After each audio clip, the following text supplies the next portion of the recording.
काम पता है मुझे। मोटे चावल भी तो है रसोई में, वो ले लेती। तो वो मुझे कैसे पता होगा मम्मी? अब तो लगा लिया ना। ये रील्स देख देख कर न जाने रोज तो क्या क्या करती रहती है। कभी चावल भिगो देती है तो कभी दाल, पर उससे खाना नहीं बना सकती। अपने चेहरे पर लगा कर बैठ जाती है। अरे मुल्तानी मिट्टी भी तो आती है 10 रुपए की इतनी सारी, उसे ही लगा लिया होता। अरे मम्मी, मतलब स्किन केयर भी ना करे क्या आदमी? और अभी मैंने पैक लगाया है, मुझे कुछ मत बोलो वरना फेस पर झुर्रियाँ आ जाएगी। जितना मन लगाकर तू ये सब करती है ना, उतना ही मन लगाकर अगर तूने पढ़ाई की होती तो आज पूरा कॉलेज टॉप करके बैठी होती। कॉलेज टॉप करके क्या करना है मम्मी? नौकरी करनी है, पैसे कमाने हैं। नहीं ना, वो तो मेरे पास ऐसे ही आ जाएंगी। अपना फेस पैक लगाकर कीर्ति आराम से 2 घंटे मैगजीन पढ़कर नए नए फैशन के आइडिया लेती है। फिर नहा धोकर तैयार होकर हॉल में आती है और उसी वक्त घर पर आती है मोहल्ले की विमला। अरे पुष्पा, कहाँ है तू? आंटी जी, मम्मी घर पर ही है, अभी बुलाती हूँ। लीजिए, मम्मी भी आ गई। अरे पुष्पा, तेरी बेटी का चेहरा तो जगमग करता है और बाल तो इसके कमर तक है। थू थू थू थू थू। नज़र ना लगे बेटा तुझे। एक मेरी बेटी है, 100 बार कहती हूँ चेहरे पर कुछ लगा ले। कॉलेज जा जाकर पूरा चेहरा काला पड़ गया है उसका। पता नहीं ऐसे में कौन लेकर जाएगा उसे। तो इससे कौन सा कोई ले जाएगा? दिन भर कमरे में पड़ी रहती है, ना बदन में फुर्ती ना किसी काम में दिलचस्पी। बस सजने संवरने के बाद तैयार हो जाए। अरे तो पढ़ लिख कर आखिर औरतों को करना ही क्या होता है? तुझे याद भी है तूने कितनी पढ़ाई की थी?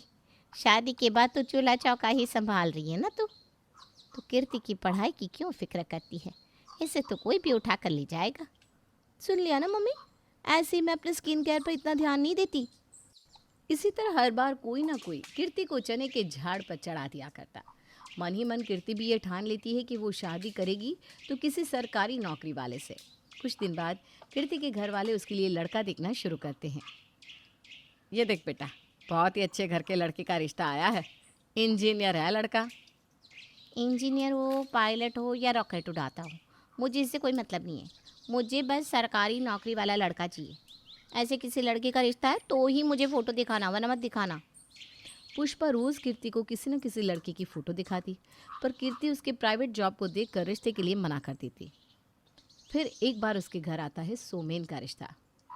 ये हुई ना बात मम्मी, सरकारी नौकरी है लड़की की। मुझे तो ये रिश्ता मंजूर है। नाना करते हुए भी कम से कम 80,000 की सैलरी होगी इसकी। ए ग्रेड ऑफिसर है। अब तो अपनी लाइफ सेट है। ऐसा कैसे सेट है? कवारी लड़की के लिए तो 75-100 लड़कों की तस्वीर आती रहती है। तो क्या बिना घर परिवार देख के सरकारी नौकरी देखकर हाँ कर दे? मेरी किस्मत के आगे अड़चन क्यों बन रही हो मम्मी? सरकारी नौकरी वालों की क्या लाइफ होती है पता भी है तुम्हें? हर 7 साल में उसका ट्रांसफ़र होगा। कभी इस शहर में रहूँगी, कभी उस शहर में। ऊपर से रिटायरमेंट के बाद पेंशन। फ्यूचर की कोई टेंशन नहीं रहेगी। अब पापा को देख लो कितनी प्रॉब्लम होती है। जो पैसे सेविंग करके रखे थे उसके इंटरेस्ट से हमारा घर चलता है। इससे अच्छा लड़का नहीं मिलने वाला तुम्हें। शादी की बात चला दो मम्मा। कीर्ति हाथ धोकर इस रिश्ते के पीछे पड़ जाती है। पुष्पा लड़के वालों से बात चलाती है और उन्हें तो कीर्ति पसंद आनी ही थी। 1 महीने के अंदर कीर्ति की शादी सोमेन से हो जाती है और शुक्ला परिवार की बहू बन के कीर्ति उनके घर आ जाती है। बस 2 दिन की बात है, फिर जहाँ सुमेन रहते हैं वहाँ मैं चली जाऊँगी। फिर ना ससुराल में रहने की टेंशन, ना सास ससुर की सेवा की बात। खुद में क्या बात कर रही हो कीर्ति? ज़रा अपनी भाभी से भी बात कर लो। नहीं नहीं भाभी, वो इस घर को छोड़कर जाने का मेरा मन नहीं कर रहा।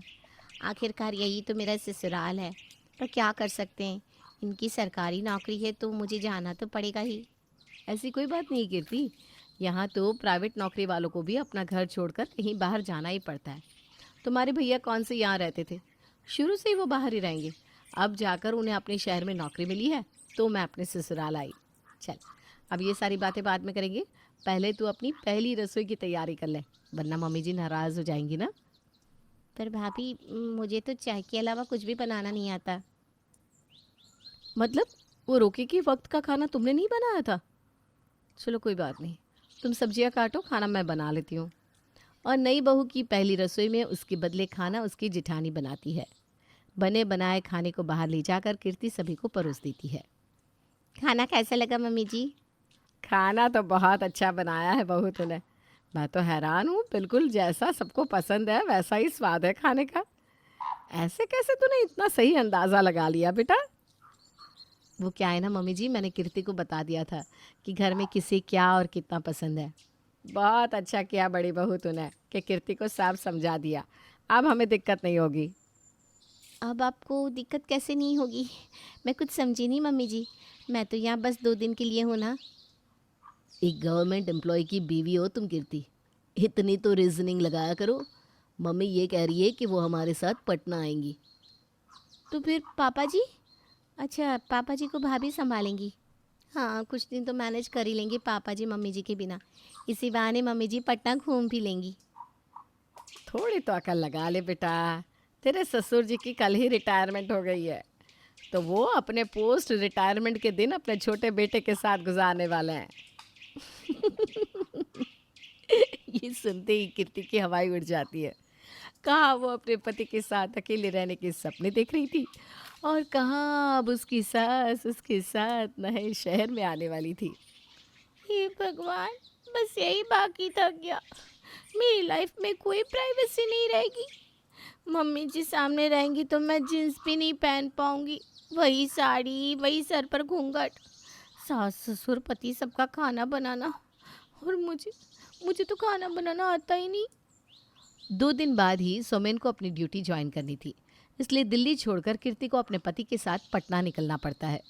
पटना पहुंचने के दूसरे ही दिन सुबह 5 बजे जब कीर्ति आराम से हाथ पैर फैलाकर अपने कमरे में सो रही थी, सोमेन उसे जगाते हुए कहता है, अरे अब उठ, ज़्यादा सोना is not good for health. चलो मैं वॉक पर जा रहा हूँ। क्या? वॉक पर? मतलब अच्छा, वॉक पर। हाँ हाँ, मैं वॉक छत पर कर लूँगी। पापा मम्मी को अकेले छोड़कर ऐसे वॉक पर जाना ठीक नहीं लगता ना। मेरे पापा रिटायर्ड ऑफिसर है, उन्हें तो हमेशा से ही 4 बजे उठकर जॉगिंग करने की आदत है। पापा मम्मी बाहर रेडी बैठे हैं, तुम्हारा इंतज़ार हो रहा है। जल्दी से जॉगिंग सूट पहन लो और फटाफट बाहर आ जाओ। कीर्ति को ना चाहते हुए भी तैयार होकर सुमन के साथ वॉक पर निकलना पड़ता है। 1 घंटे के बाद, 4 किलोमीटर की रनिंग के बाद कीर्ति पूरी तरह थक चुकी थी। जैसे ही वो घर लौटकर सोफे पर बैठती है, जा बहू, अपने पापा जी के लिए उबले हुए चने खीरा ककड़ी मिलाकर ले आ, और ऊपर से चाट मसाला डालना मत भूलना। और आप चाय नहीं पियेंगी क्या? बहू एक काम करो, साथ में चाय भी चढ़ा लेना। मैं भी नहाने जा रहा हूँ, 8 बजे आज रिपोर्ट करना है मुझे। मेरे लिए पराठे बना देना कीर्ति, और साथ में आलू प्याज की सब्जी। शादी में वैसे भी इतना तेल मसाला खाकर मेरा तो पाचन तंत्र ही गड़बड़ा गया है। काहे का साज सिंगार, काहे की खूबसूरती। इतना सब सुनकर तो कीर्ति के होश ही उड़ गए थे। अपनी सास के लिए चाय और ससुर के लिए सलाद तैयार करने के बाद कीर्ति सबसे पहले अपनी जेठानी को कॉल लगाती है। प्रिया अपनी देवरानी की प्रॉब्लम सुनते ही कहती है, अच्छा अच्छा रुक, तू घबरा मत, वीडियो कॉल कर रही हूँ मैं, तू रिसीव कर। एक एक करके सब बताती जाऊँगी, तो फटाफट हाथ चलाकर तुरंत बना लेना, ठीक है? कीर्ति फ़ौरन सोमेन के लिए टिफ़िन रेडी करती है, जिसे लेकर सोमेन ऑफिस निकल जाता है। ये तो सब उल्टा मुझ पर ही भारी पड़ रहा है। रसोई में बर्तन भी पड़े हैं, कपड़े भी धोने हैं, झाड़ू पोछा कितना कुछ है। यहाँ तो कोई नौकर भी नहीं है। आज मम्मी जी से नौकर रखने की बात कर लूँगी। इसी तरह दिन भर अकेले काम करती रही तो मैं तो बिस्तर पकड़ लूँगी। कुछ देर बाद झाड़ू लगाती हुई कीर्ति धीरे धीरे अपनी सास के करीब पहुंचती है कि तभी उनकी पड़ोसन सीमा वहां आ जाती है। अच्छा, तो आप लोग हैं सुमेन के परिवार वाले। मानना पड़ेगा दीदी, बहुत ही अच्छे संस्कार दिए हैं आपने अपने बेटे को। ना ही किसी से बेकार का मतलब रखता है, ना ही कोई झंझट में पड़ता है। बस अपने काम से काम, मतलब से मतलब। पर तब तो वो अकेले थे ना आंटी जी, और अब तो पूरे घर का काम है जो कि मुझ पर आ गया है। काम से याद आया मम्मी जी, मैं सोच रही थी क्यों ना हम झाड़ू पोछा और कपड़े के लिए कोई काम वाली रख लें। काम वाली का क्या बोल रही हो बहू तुम? हमारे इलाके में तो किसी के घर काम वाली मिलेगी ही नहीं। ऊपर से तुम लोग हो ही कितने, उंगलियों पर गिन लो इतने। इतने कम लोग, मेरे घर पर तो ना 25 लोग हैं और 2 बहू हैं। 25 लोगों का खाना भी बना लेती है और सारा काम कर लेती है। अरे वक्त ही कितना लगता है। बिल्कुल सही कहा सीमा जी आपने। हमारे दिल्ली में तो हर तीसरे के घर पर एक काम वाली होती थी। यहाँ का तो मुझे आइडिया ही नहीं था। बन होशियार कीर्ति, तुझे ही करना था ना देश भ्रमण। हो गया ट्रांसफर, आ गई नई जगह।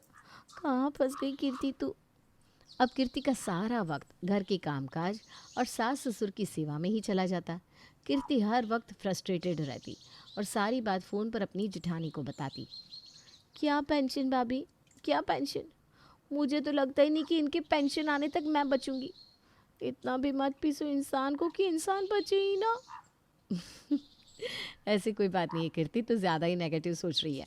सबका यही हाल है। अच्छा अच्छा भाभी, सुमिन आ गए, मैं फ़ोन रखती हूँ। सुमिन सरकारी नौकरी में था, इसलिए 5 से 6 बजते बजते अपने घर वापस लौट आता था।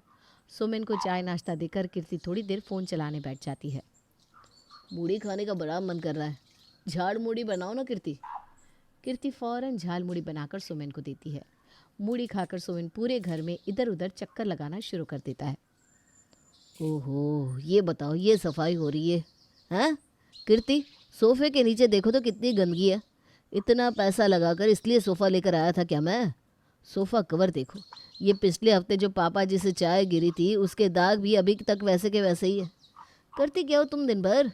जब से आया हूँ फ़ोन ही चला रही हो। घर पर आराम नहीं करती, बहुत सारे काम होते हैं घर पर। दिन भर के काम करके अब तो बैठी हूँ मैं। आपका क्या है, जॉब से जल्दी आ जाते, फिर आपको हर चीज़ में उंगली करनी है। ये किस लहजे से बात कर रही है तू अपने पति से? है इसलिए लाए थे क्या हम तुझे? मतलब ये अच्छा है, पति चाहिए सरकारी नौकरी वाला और मैं काम भी नहीं करूँगी। मैं आज ही समधी जी से बात करता हूँ। ये कौन सी बात हुई? मेरे बेटे की सरकारी नौकरी है, ले आया वो सुंदर लड़की तो क्या मूर्ति बना कर रखेगा? लड़की कमा नहीं रही है तो कम से कम घर के काम तो करे। नहीं नहीं पापा जी, मेरी गलती हो गई। प्लीज़ आप पापा से कुछ मत कहिएगा। वैसे भी सरकारी नौकरी वाले लड़के से शादी करने की जिद तो मेरी थी, इसमें उनकी क्या गलती। कीर्ति इस बात को अब समझ चुकी थी कि लड़के की सरकारी नौकरी होने से कुछ नहीं होता, उसका आपके साथ व्यवहार और संबंध कैसा है यही ज़्यादा मैटर रखता है। अपना दुखड़ा रोने के लिए कीर्ति अपनी माँ को फ़ोन भी नहीं कर सकती थी, क्योंकि अपने घर वालों के अगेंस्ट जाकर उसने इस रिश्ते के लिए हाँ किया था। सरकारी नौकरी वाले पति से शादी करके कीर्ति तो परेशान थी ही, पर वहाँ प्राइवेट नौकरी वाले करण के साथ शादी करने के बाद भी प्रिया के हालात कोई अच्छे नहीं थे। रात का 1 बज रहा है, अभी तक ये घर नहीं आए। उनके इंतज़ार में मैं भी तब से भूखी बैठी हूँ। तभी दरवाजे की घंटी बजती है और फ़ोन पर बात करते हुए करण अंदर आता है। किया तो था यार प्रवीण, पर सर को शांति कहाँ। देखा नहीं कैसे मेरा प्रोजेक्ट कैंसिल कर दिया उन्होंने। उन्हें तो चापलूस लोग ही पसंद है। अपन लोग से चापलूसी नहीं हो सकती ना, इसीलिए तो झेलना पड़ता है। खाना खाना लगा दूँ? अरे दिख नहीं रहा है क्या प्रिया, काम कर रहा हूँ मैं। काम नहीं करूँगा तो कहाँ से पैसे आएंगे? कैसे करोगी अपने ये शौक पूरे? ये सब फ्री में चलता है क्या? नहीं खाना मुझे खाना, मैंने कैंटीन में खा लिया है। ये जाकर काम करना शुरू कर देता है। अगली सुबह 2 मिनट बैठ भी जाइए, एक ही घर में रहते हैं हम, फिर भी 3 दिनों से हमारी बात नहीं हुई। क्या बात करूं प्रिया, ये बॉस जान खाता रहता है। ऐसा नहीं है कि मेरा मन नहीं होता है कि घर पर बैठकर आराम करूं। अरे तुम देखती हो ना कितना प्रेशर, महीने भटकते रहो नौकरी के लिए। ये कहकर बिना टिफिन लिए ही करण ऑफिस के लिए निकल जाता है। पहले इनकी नौकरी के चक्कर में बाहर थी, अब ससुराल आई तो सास ससुर नहीं है, दिन भर अकेले बैठे रहो। अब अकेले नाश्ता क्या ही खाऊंगी, ब्रेड खा लेती हूँ। खुद ही खुद में प्रिया ये बातें कर रही थी कि फिर उसे उसकी प्यारी देवरानी का फ़ोन आता है। इस बार रोते हुए देवरानी जिठानी को कॉल करती है और सारी बात बताती है कि किस तरह उसका सपना था एक सरकारी नौकरी वाले लड़के से शादी करने का और कैसे सब बिखर गया। तब प्रिया कहती है, बहुत बड़ी गलती की तूने कीर्ति, बहुत बड़ी। मेरी तो शादी मेरी मर्जी के खिलाफ करवाई गई थी, पर तू तो पढ़ी लिखी थी, तुझे तो मौका दिया गया था लड़का चुनने का। ये कौन सी बात हुई कि जिस लड़के की सरकारी नौकरी है उस लड़के से शादी करूंगी? कर ली शादी, देख लिया सुख। सरकारी नौकरी ही संपूर्ण होने का प्रूफ होता तो फिर तो दूसरे जॉब में नौकरी करने वाले लड़कों की कभी शादी नहीं होती। बिल्कुल सही कहा भाभी, उससे अच्छा तो मैं किसी कॉरपोरेट में काम करने वाले लड़के से शादी कर लेती। इस तरह अपना कानून तो मुझ पर नहीं चलाता। दिन भर मैं काम में बिजी रहती हूँ, ये 5 बजे आते हैं और मेरे सर पर नाचने लगते हैं। शादी के बाद हनीमून पर भी नहीं भेजा गया मुझे। पता नहीं कैसा ऑर्थोडॉक्स आदमी है। हर समय इतना नेगेटिव मत बना करो। देखो मेरी शादी हुई है प्राइवेट जॉब वाले से, पूछो मुझसे क्या एंजॉयमेंट होती है। शादी के बाद जब एक ही कमरे में रहने के बाद आप अपने पति से बात ही ना कर पाए। हनीमून पर तो मैं भी नहीं गई थी क्योंकि छुट्टी नहीं मिली थी तुम्हारे भैया को। हमारे फेरे के वक्त भी ये फ़ोन पर बात कर रहे थे। कुछ सही नहीं चलता हमारे बीच। तुम वहाँ खाना बनाना नहीं चाहती और यहाँ मैं खाना बनाना चाहती हूँ तो खाने वाला कोई नहीं है। वहाँ तुम्हारा पति समय से पहले घर आ जाता है, पर तुम्हें इस बात से प्रॉब्लम है कि वो घर की सफाई कितनी है ये चेक करता है। और यहाँ मैं घर साफ करती हूँ तो घर साफ है या गंदा इससे किसी को कोई मतलब ही नहीं है, क्योंकि घर पर कोई होता ही नहीं है। ये नौकरी वोकरी से ना कुछ नहीं होता। नौकरी पैसे देखकर तो शादी कभी नहीं करनी चाहिए। शादी इंसान से होती है जो तुम्हें खुश रखे। शादी करनी है तो ऐसे इंसान से करो जो तुम्हें बहुत प्यार करे। कम पैसे में भी जिंदगी चलती है, पर कम प्यार से नहीं चल सकती। प्रिया की बात कीर्ति समझ जाती है और इसे इस बात का बहुत अफसोस होता है कि उसने अपने माँ बाप की ना सुनकर लड़के के बारे में जांच पड़ताल तक नहीं की। अगर जांच पड़ताल हुई होती तो उसे पता चलता कि सोमेन कैसा लड़का है, उसके साथ कीर्ति की नभेगी या नहीं। पर कीर्ति ने तो सब कुछ छोड़कर बस किसी सरकारी नौकरी के लड़के की तलाश में खुद की खूबसूरती पर ही ध्यान देना चाहा, जिसके कारण ना खुद काबिल बन सकी और ना ही लड़का मनपसंद का मिल पाया। अब क्या करे भाभी।